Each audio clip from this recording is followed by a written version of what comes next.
दुनिया की तारीख पर नजर दौड़ाएं तो पता चलता है कि हर सच्चा दानिश्वर, लिखारी, सहाफी और नाकिद जिसने बागियाना रविश अपनाते हुए अपने दौर के मुरव्विजा दकियानूसी निजाम और इसके पसे पर्दा किरदारों का चेहरा बेनकाब करने की कोशिश की, उसे जवाब में हर तरह की मुखालिफत, मुश्किलात और फतवों का सामना करना पड़ा।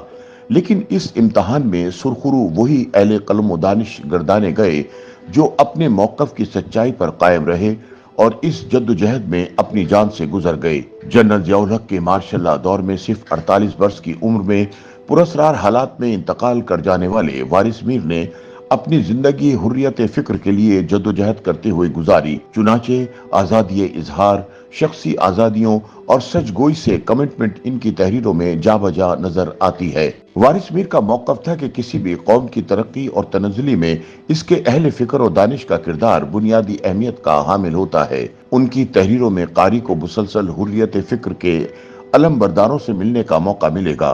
बुनियादी वजह यह है कि वो खुद भी हुर्रियत फिक्र के राही थे और फिक्र और सोच पर पहरे बर्दाश्त करने को तैयार नहीं थे। हुर्रियत फिक्र से मुतालिक उनकी तहरीरों में उन दानिश्वरों की जद्दोजहद के किस्से पढ़ने को मिलते हैं जिन्होंने अपने ज़हनों और ज़मीर पर लगाए गए रियासती पहरे कबूल करने से इनकार कर दिया, हालांकि इन्हें इस अमल की भारी कीमत अदा करना पड़ी। ये वो दानिश्वर थे जिन्होंने अपने अपने अहद के जाबिर हाकिम के खिलाफ फिक्र, शऊर और अज़्म हिम्मत की तलवार से जंग लड़ी और ज़मीर की शमा को एक हाथ से दूसरे हाथ में थमाने का फरीज़ा सर अंजाम देते रहे। प्रोफेसर वारिस मीर खुद भी ऐसे ही एक मोतबर दानिश्वर थे जिन्होंने लाग और बेलाग सहाफत की आबियारी खूने दिल से की और इसे एक नई जहत अता की। आज कई दिहाइयों बाद भी वारिस मीर की तहरीरों का जायजा लिया जाए तो इनमें हमेशगी का अंसर नुमाया नजर आता है और वो आज भी ताज़ा महसूस होती हैं। उन्होंने अपनी तहरीरों में जहां उन दरबारी दानिश्वरों, सहाफियों और अदीबों के बारे में लिखा जिन्होंने दुनियावी ओहदों और आसाइशों की खातिर अपने ज़मीर का सौदा किया, वहीं उन्होंने माजी के उन बाज़मीर और बाकिरदार दानिश्वरों, सहाफियों और अदीबों के बारे में भी बताया जो हुर्रियत फिक्र के राही ठहरे और जिन्होंने तमाम तर लालच और दबाव के बावजूद बमागे दोहल सच लिखा और दुनियावी मसलहतों का शिकार होने से इनकारी रहे। उनकी ज्यादातर काबिल जिक्र तहरीरें जनरल जिया के मार्शल लॉ दौर की तख्लीक हैं, जब सहाफत पाबंद सलासल थी और तरक्की पसंद और हुर्रियत पसंद दानिश्वरों को मुल्क दुश्मन और गद्दार करार दिया जाता था। जिया दौर में लिखे गए अपने एक मजमून में वारिस मीर लिखते हैं, मुसलमान माशरे ने अपने सियासी उरूज में यकीनन ऐसा इल्म परवर माहौल मुहैया किया था जिसकी गोद में बड़े बड़े तख्लीकी मुफक्किरीन और रिवायत शिकन दानिश्वर परवान चढ़े। ऐसे दानिश्वर जिन्होंने वक्त के हाकिमों के नजरियात और ख्यालात को चैलेंज किया, इनसे इख्तिलाफ किया और माशरे को सरकारी सांचे में डालने की कोशिश के सामने सीना तान कर खड़े हो गए। उन्होंने सच्चाई के साथ कमिटमेंट की खातिर स्टेट मशीनरी के जुल्म सितम बर्दाश्त किए, लेकिन इख्तिदार की मसलहतों से मुज़य्यन आहनी टोपी अपने सर पर पहनने से इनकार कर दिया। अपनी एक और तहरीर में जदीद उलूम के मुखालिफ रिज्जत पसंद जहादी मुल्लाओं पर तनकीद करते हुए वारिस मीर लिखते हैं, मैं इन उलमा से इत्तफाक नहीं करता जो कुरान पाक की आयात में साइंसी फार्मूले तलाश करते फिरते हैं, बजाय इसके कि साइंसी फिक्र और सोच अपनाएं और जिंदगी की सच्चाइयां तलाश करें। इकबाल का दावा है कि जो मजहब जदीद अहद के साइंसी मजाके तबाह की कोख से जन्म लेने वाले मसाइल की तशफ़ी नहीं कर सकता और वहदत इंसानियत के तसव्वुर की परवरिश नहीं कर सकता, वो मजहब फिर आखिर खत्म होकर रह जाए। उनका यकीन था कि इस्लाम असले हाजिर के तकाज़ों की आंखों में आंखें डालकर न सिर्फ जिंदा रह सकता है बल्कि मुस्तकबिल का इंसान इस मजहब की आफाकी तालीमात में एक ऐसा जदीद और इनकलाबी माशरती निजाम तलाश कर सकता है जिसका मकसद जात पात, मर्तबा और दर्जा, रंग और नस्ल के तमाम इम्तियाजात को मिटा देना है। वारिस मीर मुसलमानों में पाई जाने वाली बेजा तकलीद, रुजत पसंदी और फिरका परस्ती के रुझानात के नाकिद थे और इस बात के कायल थे कि मुसलमानों को माजी के हवाले से जज्बातियत और रूमानियत से निकलकर खुद तनकीदी की नज़र पैदा करनी चाहिए ताकि माजी की कोताहियों से सबक हासिल करते हुए हाल और मुस्तकबिल को बेहतर बनाया जा सके। वो इख्तिलाफ राय को बुरा नहीं जानते थे, इससे सोच के नए दर खुलते हैं।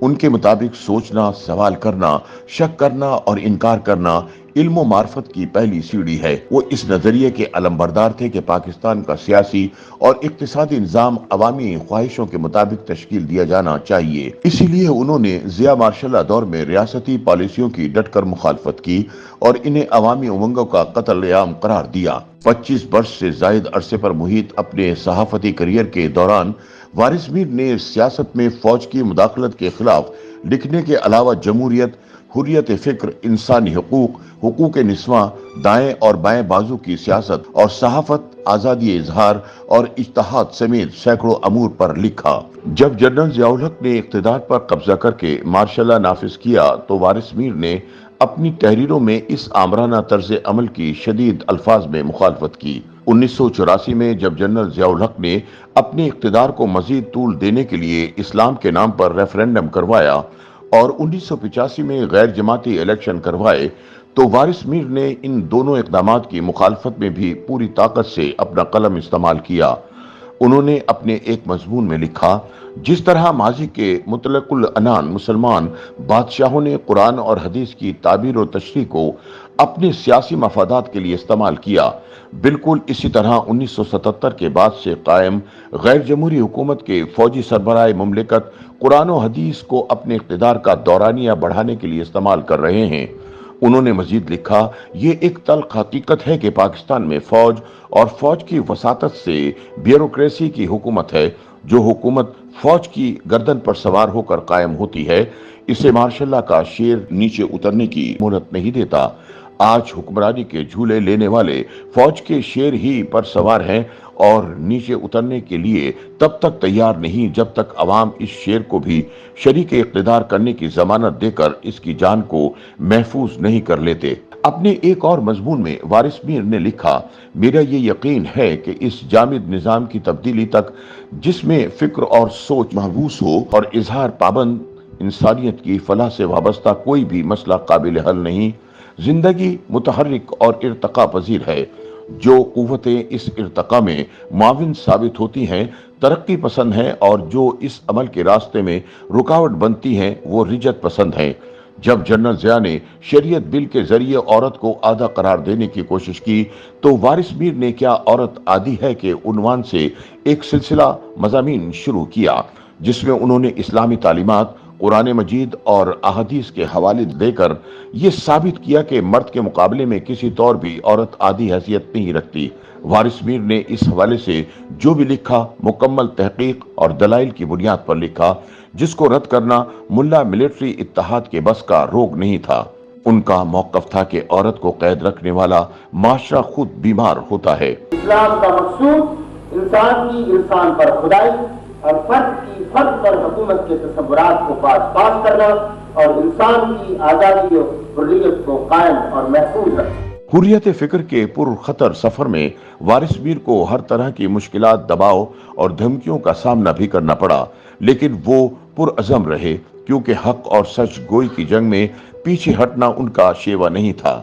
ان کا کہنا تھا کہ میں ظالم کو ظالم نہ کہنے کو گناہ کے مترادف سمجھتا ہوں۔ ضیاء دور میں تمام تر دھمکیوں اور دباؤ کے باوجود وارث میر کے قلم کی کاٹ بڑھتی ہی چلی گئی۔ وہ جس راستے پر سفر کر رہے تھے وہ پرخار اور دشوار تھا، لیکن وہ اس پر گامزن رہے چونکہ وہ جانتے تھے کہ یہ سچائی کا راستہ تھا۔ وارث میر 9 جولائی 1987 کو پراسرار حالات میں صرف 48 برس کی عمر میں اچانک انتقال کر گئے، لیکن جسمانی طور پر اس جہان فانی سے گزر جانے کے باوجود وارث میر اپنی تحریروں کی بدولت آج بھی زندہ و جاوید ہیں۔ YouTube پر گوگلی نیوز دیکھنے کے لیے youtube.com کی سرچ بار میں googly news T V type کریں۔ گوگلی نیوز کے پیج پر سرخ رنگ کے سبسکرپشن والے بٹن پر کلک کرنا نہ بھولیے۔ YouTube پیج پر اپلوڈ ہونے والی ویڈیوز سے باخبر رہنے کے لیے بیل آئیکن پر کلک کیجیے۔ آپ کو ہر نئی ویڈیو کے بارے میں نوٹیفیکیشن موصول ہو جائے گا۔